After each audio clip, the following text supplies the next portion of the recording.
Hello and welcome back to the virtual classroom. I'm your host, Dr. Olmsted.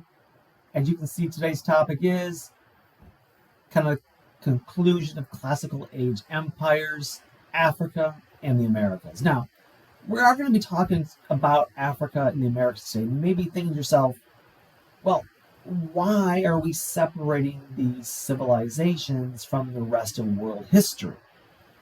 And there is some debate about this, both among historians, scholars, anthropologists, intellectuals, and so forth. And the answer is quite complicated. Number one, simply put, size. And I don't mean land size or land mass, but rather the population of Eurasia, Europe and Asia, was about 70% of the population, of the global population during this period, and therefore it gets more space. It just has more people, therefore more time spent talking about it. You also talk about maybe relative influence. I don't mean importance, I mean influence, because Eurasia is going to develop things like Buddhism, Christianity, and Islam. And so, again, historically speaking, also these other Eurasia groups often have more written records that's been deciphered, and therefore, again, we know more about them. Because we know more about them, they get talked about more. But there is an underlying issue. And whether it is a self-fulfilling prophecy or a self-perpetuating prophecy is a matter of debate, because is it because we know less about them, we talk about Africa and the Americas less, or maybe that was the original reason, but now that we know more about them, we still do it less? And the question is why? And the idea is, well, it may be a little more sinister. So, as you can see, there are major civilizations and kingdoms in Africa and the Americas. So why don't we talk about them? And what is the harm of not talking about them more regularly? Glad you asked. Here's a little clip for you to help illuminate the issue here. Take a look. So here's a map that looks probably very different to you. And the reason being is this is a new style projection map. Because the reality is, the map that we generally look at is actually biased. Let me show you.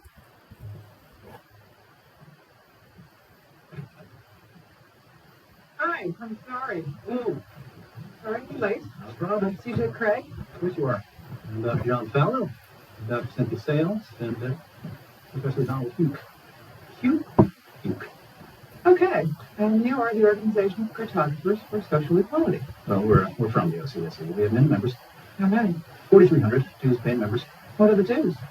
$20 a year for the newsletter. Let's start. Wait. Let me see this. This is Josh Lyman. You are. Josh, this is Dr. Fallow, and he's Mary Lynn. Yes. Should we begin? Yes. Plain and simple.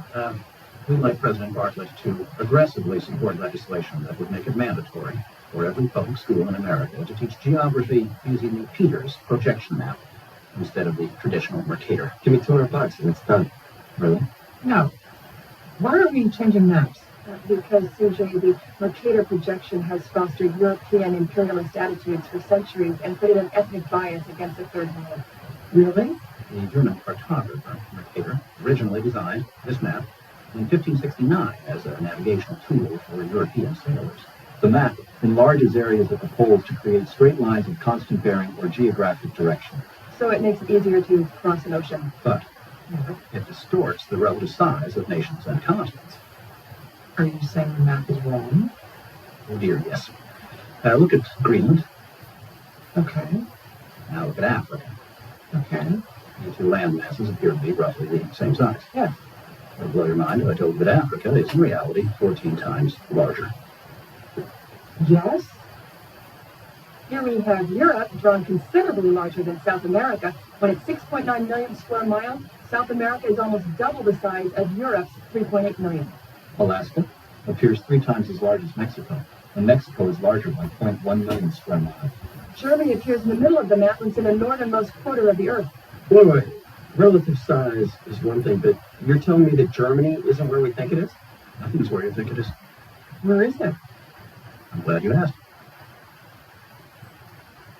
the Peters projection. It has fidelity of axis. Fidelity of position. East-west lines are parallel and intersect north-south axes at right angles. What the hell is that? That's where you've been living this whole time. Should we continue? Huh?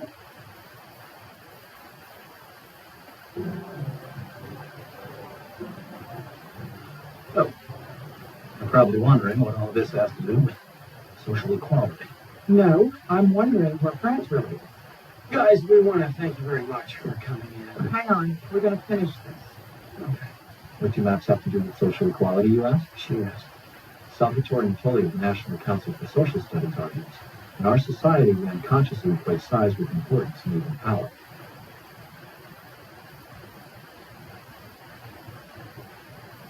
We go ahead and check around town. Oh, These guys find Brigaden on that map. You'll call me.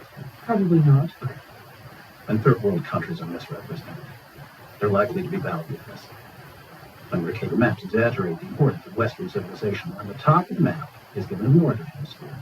The bottom is given the southern. And people will tend to adopt top and bottom attitudes. Wait, how? Where else could you put the northern hemisphere but on the top? On the bottom. How? Like this. Yeah, but you can't do that. Not. This is freaking me out. Exactly. What do math have to do with social equality? Well, if I go back one slide here, this map shows a greater importance to places like Africa. It makes Africa its proper size. Or if I skip forward a couple slides here, notice how large Africa truly is. How many other continents, nations that can fit inside of Africa. Remember, Africa is not a country, it's a continent.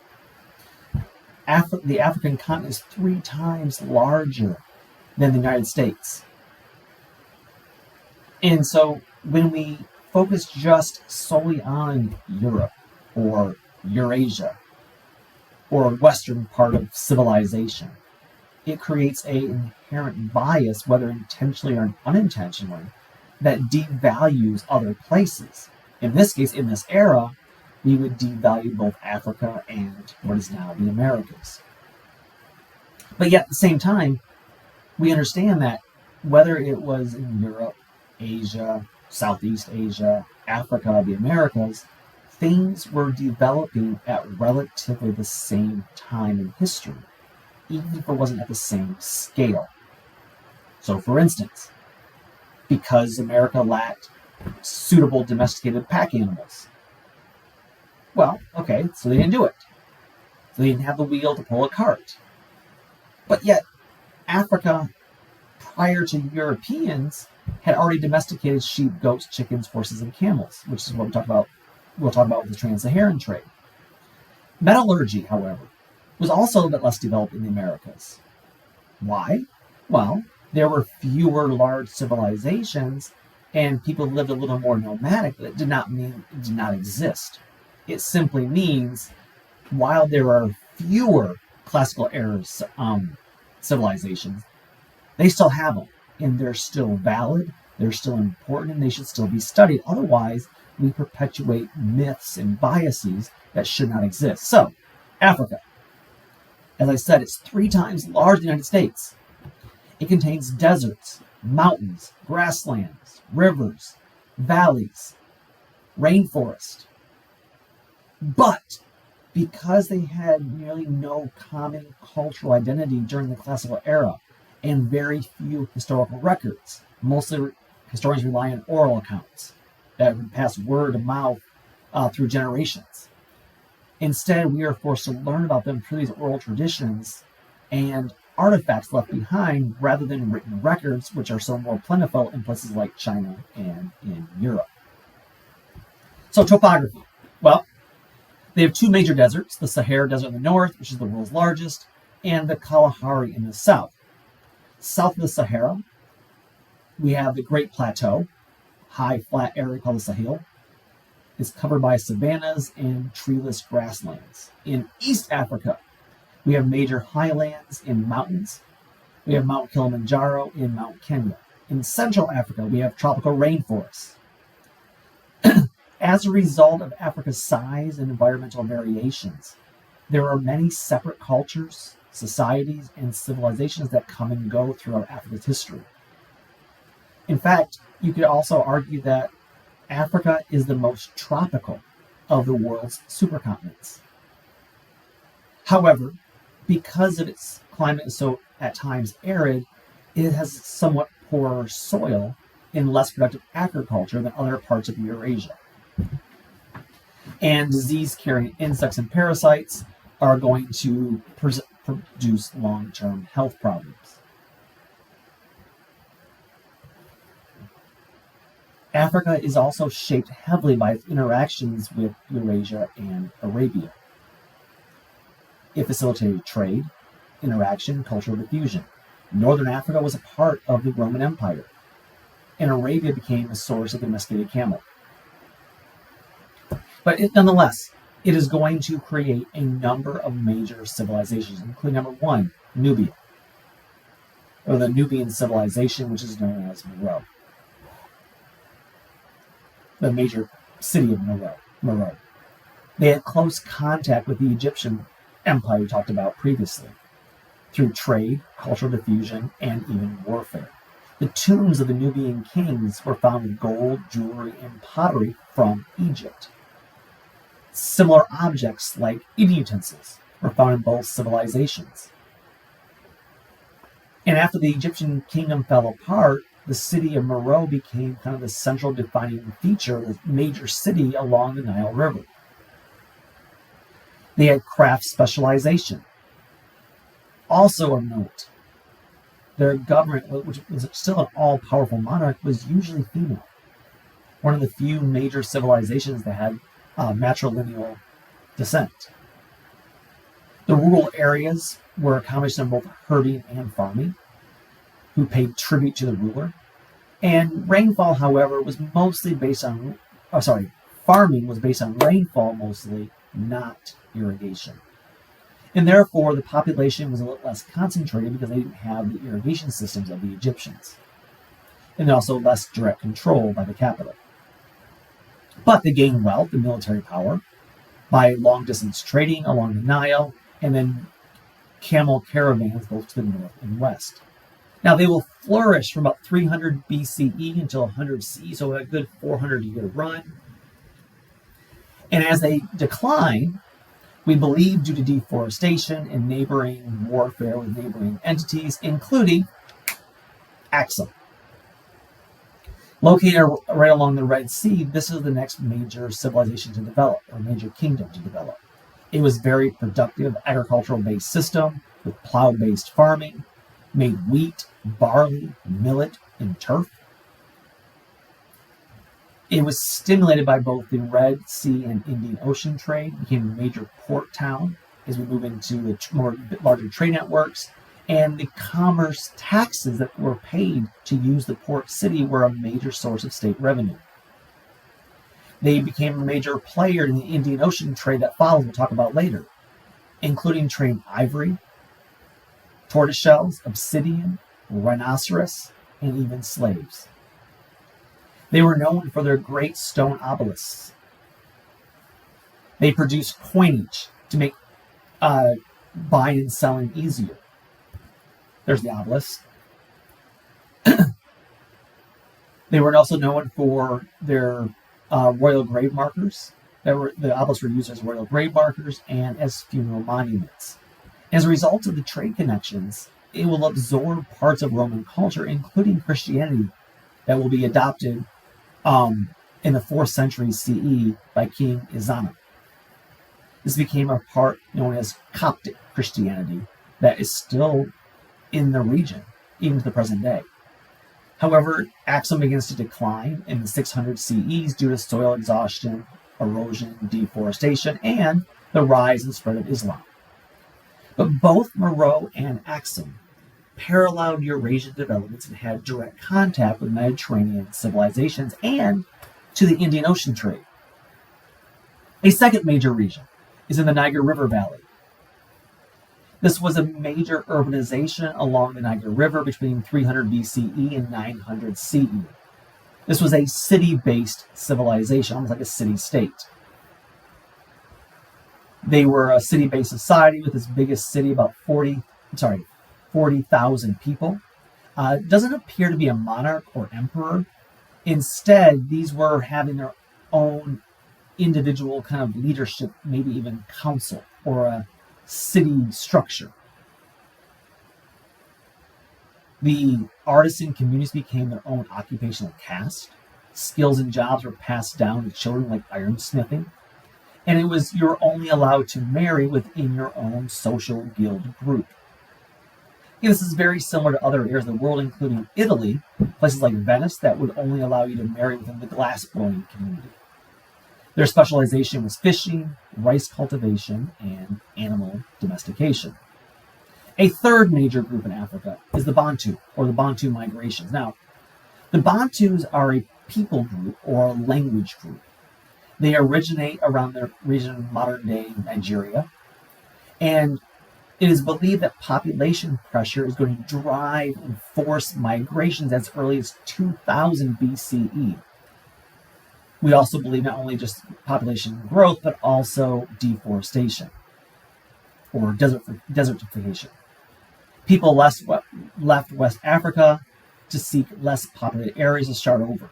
And they begin to settle all across southern and western Africa, as you see the arrows on the screen.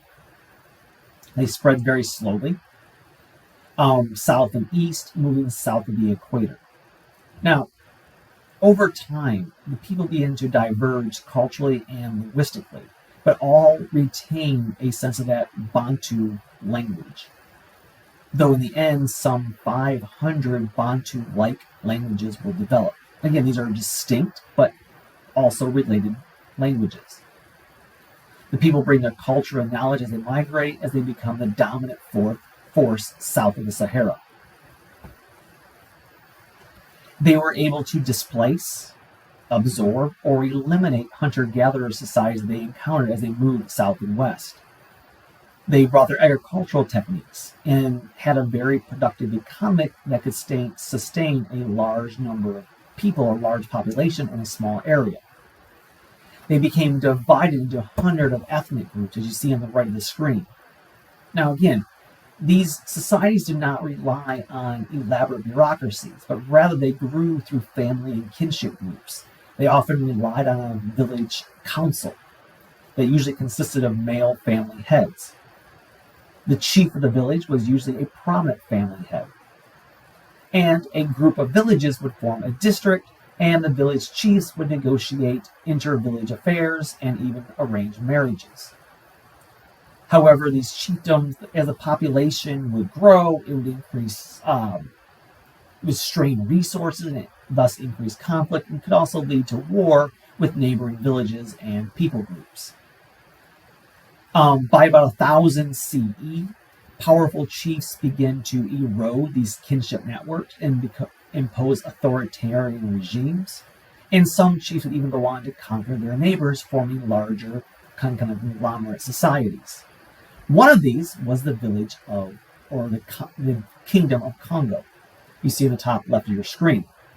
This was formed as a group of small states along the Congo River in about 1000 CE. Several small states formed a larger principality around 1200 CE, and they will build and grow and conquer their neighbors, and by 1200 CE build the Kingdom of Congo. They will maintain a centralized government and royal currency system, a very powerful bureaucracy that will remain effective until the 17th century. So you're talking 450 years here.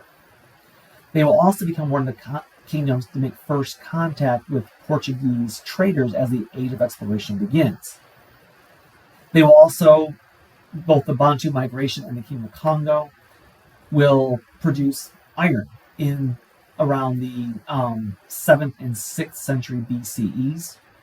Iron tools made agriculture more productive. The Bantu migration will accelerate the use and diffusion of these iron tools. Bananas will be spread throughout this as well by the 500 CE. and will produce a second kind of surge of migrations. We see in this era also that religion was less emphasis on a remote high god, like no supreme deity, but rather more on ancestral or nature spirits, very similar to what we see in a lot of what is now the United States, Native American cultures with the idea of animism. So think of it that way. Sacrifices were made, usually cattle sacrifices, to access the power of dead spirits. There was a prominent use of the power of charms in rituals, and a widespread belief in witches. Rather than say shaman that we're more familiar with in the United States, they used diviners, who were used to connect to the supernatural realm using dreams, vision, charms, or trances to try to identify the source of misfortune and to prescribe a remedy for it. Then we have the Americas. In the Americas, we see some major civilizations develop. Now, in the Andes region, we've already talked about the Chavín and the Mochi. In this period, we do see the creation, the formation of the Inca. Now, they're not going to become an empire yet until a little bit later, but it is worth noting that in the Andes region, in the towering Andes Mountains, we will see the Inca begin to form. But again, we'll cover them in more detail later. The big new group in this area is the Toltecs that form in central Mexico, stretching into South Mexico and into northern Central America. The Toltecs became powerful in the 8th century. They will establish a large central state. They will have a capital city, became a center of weaving, pottery, and obsidian work. They will maintain close contacts with the cities of the Gulf Coast and in the remnants of the Mayan. And of course, one of their biggest contributions is the deity Quetzalcoatl, or Quetzalcoatl. He was originally a human prince in the city of Tula. You see the temple to him right there. He was dedicated to his people, but he was tricked by a trickster god and driven from power. However, he will commit a noble sacrifice, even go down into the world of the dead, and to redeem himself and to save his people and become a hero god.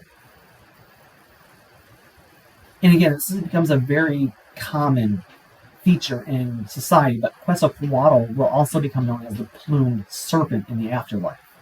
And there was a prophecy that became very popular with the next major civilization, the Aztecs, that a Quetzalcoatl would return someday to save his people in time of trouble.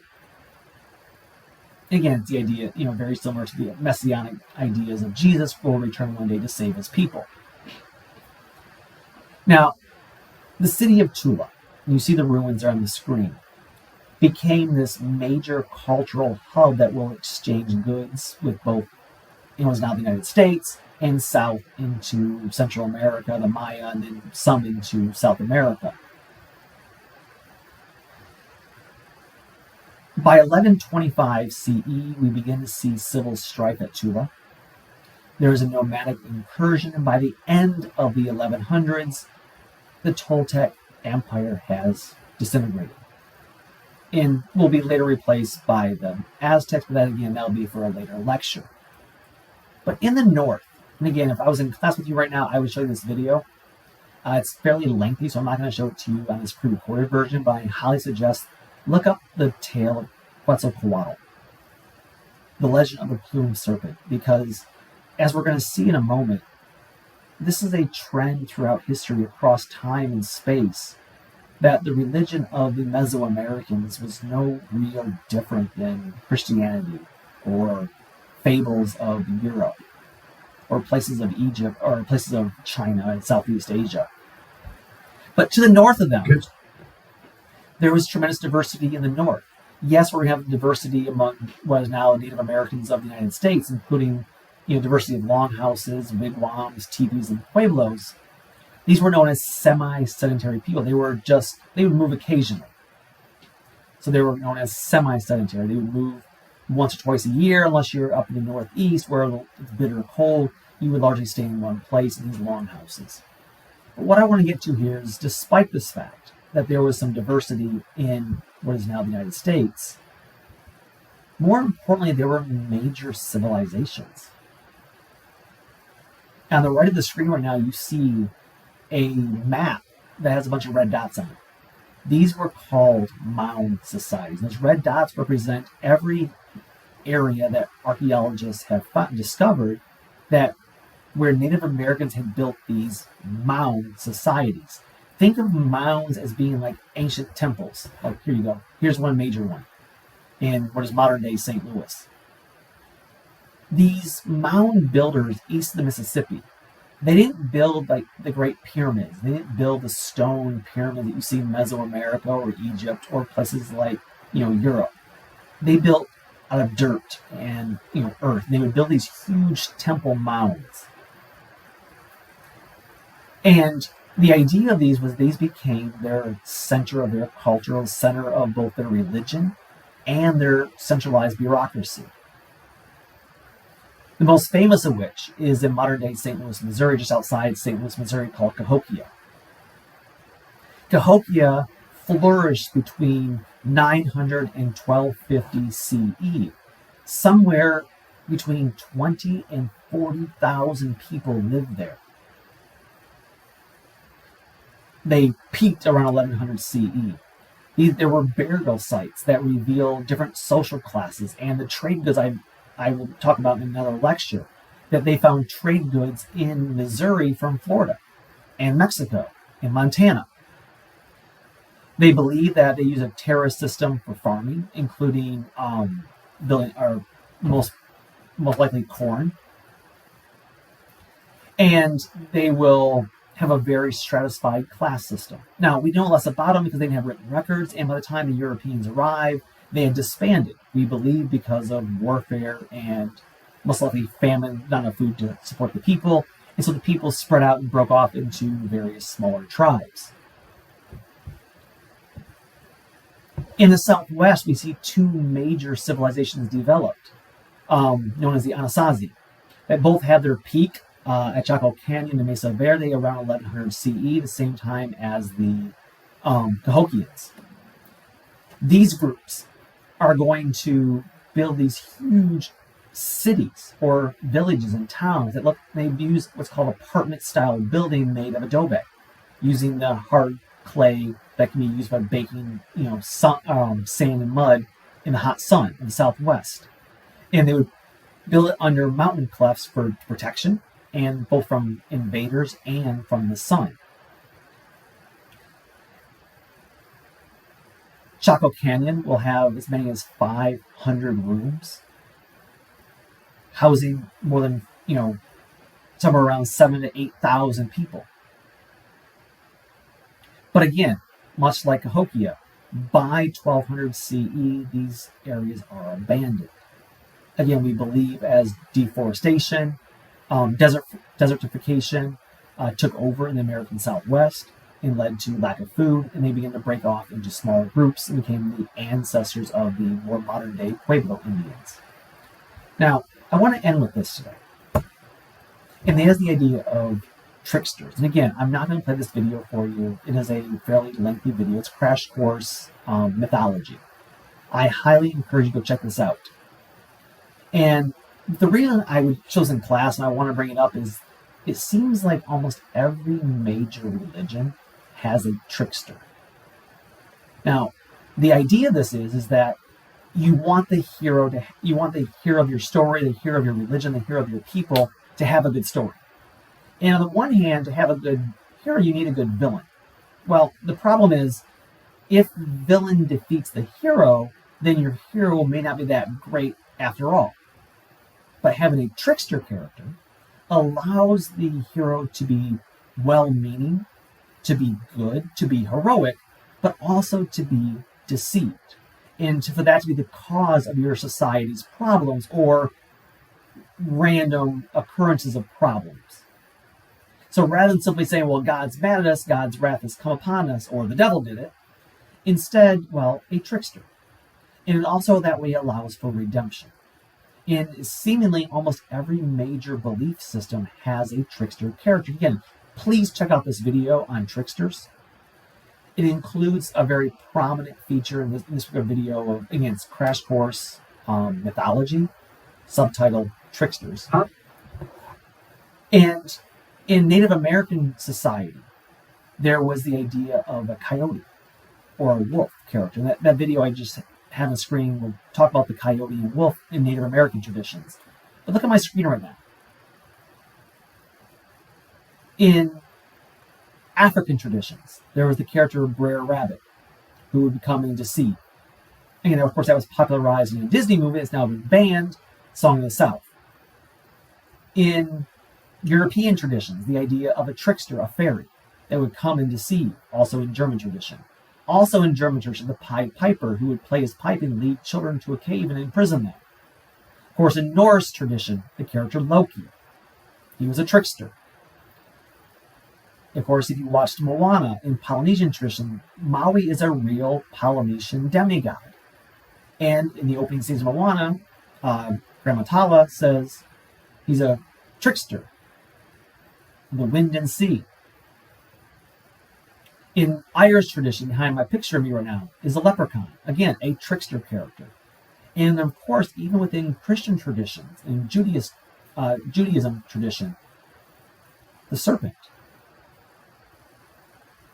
In the Garden of Eden, tricked Eve, tempted her and tricked her into eating the forbidden fruit. Of course, I'm not throwing Eve on the bus here.